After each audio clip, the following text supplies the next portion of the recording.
Okay, what I'd like to do is if we could just start for a moment of silence for the 26 people who are listed as losing their lives, and also the hundreds that aren't listed because they're undocumented.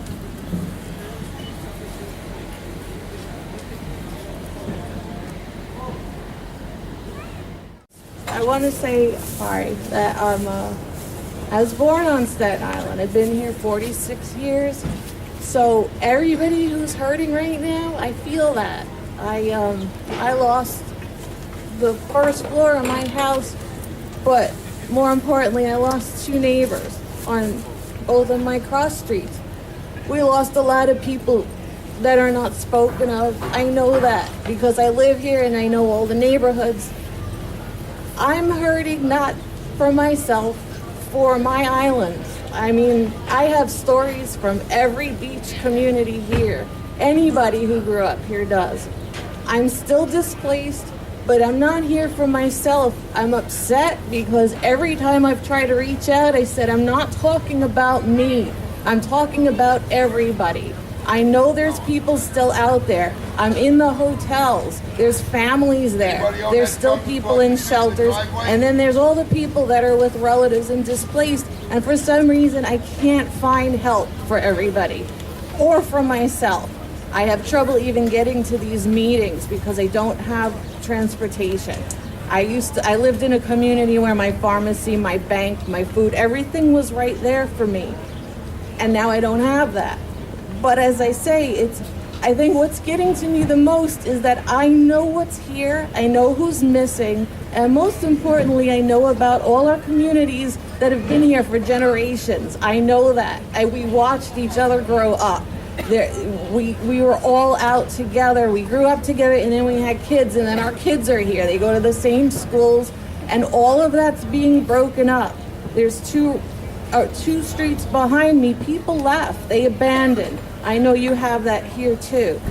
You can't replace a town inside a city of 8 million people. People who don't live here don't understand that, and that's why we still need help. The mold is a big problem for me health-wise. My family doesn't even know. I tried to go home. I had to leave again. I got sick. I got sick 3 times, and I could not get help. So I don't want to take up any more time, but I just want everybody to know I'm going to keep working.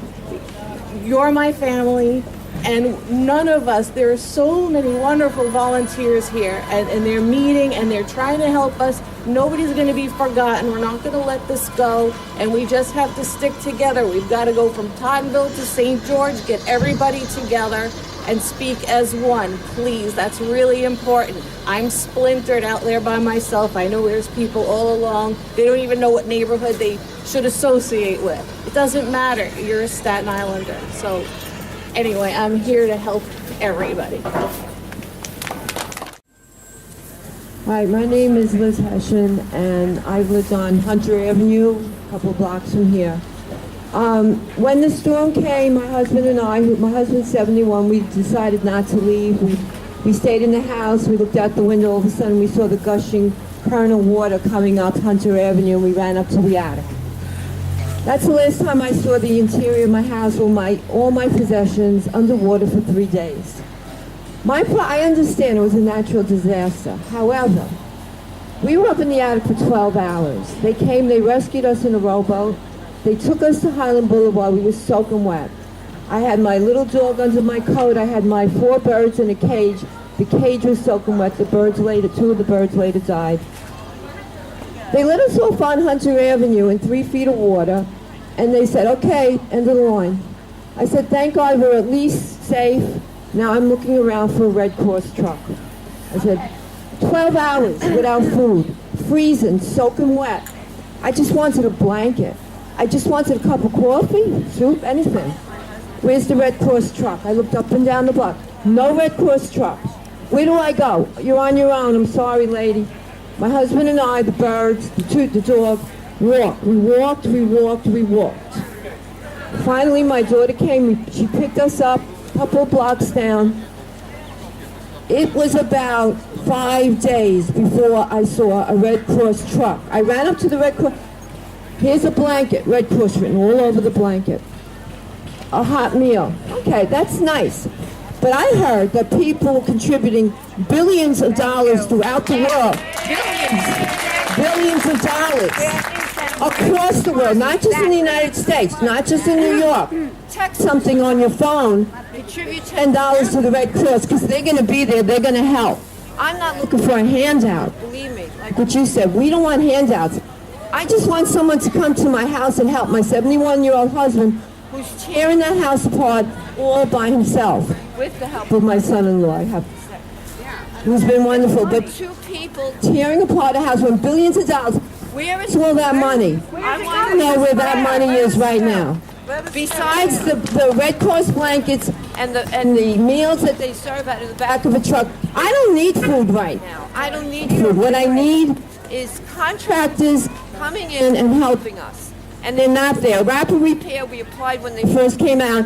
It's already 6 weeks we're waiting for Rapid Repair. They haven't shown up. They're not even here.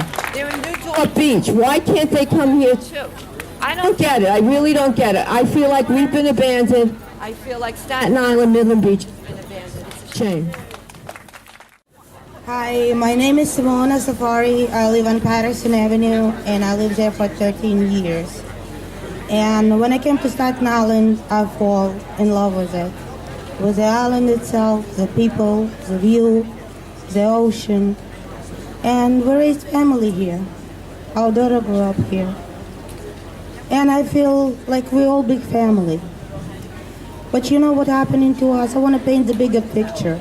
The day before, yesterday, Congress spit in our face. They denied the help. The message was loud and clear. You want to live near the water? You're on your own. Forget about the help. But they forgot about other things, like tornadoes, earthquakes, volcano eruptions. So you want the next message, you want to live in California, where earthquakes are coming? You're on your own. Midwest, tornadoes? Oh, forget about our help. That's what we're facing. We got to do it not only for us. We got to do it for all people in America who got to fight the weather. You can fight your enemy. You cannot fight weather and Mother Nature. That's why we need help, not only from federal government. What about our state? Our houses lost at least 2/3 of their values. And the taxes, we have to pay taxes, but our taxes will be assessed based on a last year value. We have to fight the state to do reassessment of the value of our houses, and we have to pay property tax accordingly to what our house is worth. My husband and I, we all have businesses here on Staten Island. So now, we didn't get any help, and we don't have steady income. What are they proposing? Loans with a high yield interest. Why state and government has to make money on us? Why is this loan? This loan should be free. You know, free of interest for at least give us 2-3 years. We have to rebuild Staten Island. We are middle class. We are backbone of this country. If they evaporated us, who's gonna protect this country? Who's gonna raise children? Who's gonna build community? All our businesses already out of this, they're in other countries. So what's gonna happen here? A dead island? And you know, I don't see our elected officials. Our mayor is again preoccupied with the issue of sodium intake and how much soda we drink. Right? You saw it on TV. If you have access to TV, you saw, you know, again. And instead of fighting soda, we should build dams here. That's what he has to be preoccupied with. Not these issues. We know how much soda we have to drink or how much salt we have to eat. We are grown-ups. We understand that. But where is he? Why not to do what he has to do? Fighting SOTA is easy. Providing life for the people in this community is harder. You know? Okay? So, we need help. And this is very clear. And I love you all people. And I love volunteers. And my heart is go out to you. You know, we're in the same shoes. We have to fight. We have to be community.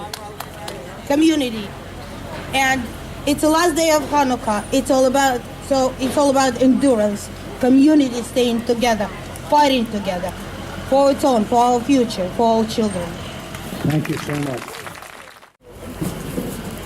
Hi, my name is Darlene. I don't have 30 or 40 years living here. I only got 1 year, but this is my neighbor and this is my home. And one of the reasons I chose to live here is because we was looking for more that in the house. We were looking in a neighbor that was community, but more like a home. Houses are beautiful houses everywhere, but the sense of community and neighbor, nowhere like Staten Island. It took us a long time to find a place like this. And when we finally found it, we was in 10 feet of water. It took us almost 8 hours to get rescued. Not tens to 911. If not for people just like you. My daughter, before we almost drowned, put it in Facebook, and it was tons of people calling 911 because 911 told us that we would not get rescued because we was imprudent not to leave. So it's up to us if we was rescued or not. So, making a story short, the boat came and rescued us, and just like the lady before me, it took us to Highland Boulevard and left us there cold, wet, and on. Now, this is a real cold Christmas. And it's not cold because it's the degrees. It's cold because our taxes, and we working people. This is an island that we got police officers, fire department, teachers, nurses. This is an island of working people, blue collars. This is not we begging the government to just give us free money. We asking him to give us what belongs to us, but we have worked so hard, you know? Hi, everybody. Thank you for coming out and supporting us. I am a short timer. I've only been here for about 6 years, but I found a community here. And okay, can you hear me now? So I found a community here, and I think that's what Staten Island is about. Especially my block, my neighbors lived in their house for 30 years. They can't come back. And just so many people feel like they don't know where to turn. They don't know who to turn to. Insurance companies aren't coming through for us. FEMA has been minimally helpful. I see my neighbor rebuilding her house with mold in it, and she just thinks she has to just keep going. So we need help out here, and nobody out here is looking for a handout. We need people to know what's going on. And I think Amin said it's starting to look good on the outside. You go in, and it does not look good. I haven't even gotten into my home. All the gutting of my home was done by volunteers. And recently I started pulling the floors up, and there's obviously mold everywhere. And my insurance company sent me an advance, which the bank wants to keep half of. That half that I'm getting, $2,500, wouldn't even be enough for mold remediation. So I've been going in there the last 2 days and spraying it out with bleach, hoping for the best so that when rapid repair does come in, they don't turn right around and say, I'm sorry, we can't come in this house. It's dangerous for our workers. So they did it to you. Unbelievable. So, you know, I just want to say this is a wonderful community. That our country is losing their communities, and we need them. We need each other, and I will be here for anyone who needs my help, as I know that you guys will be there for me, as you already have. So we just need to be strong together, and we do need some outside help. So thank you guys. Thank you, Lynn.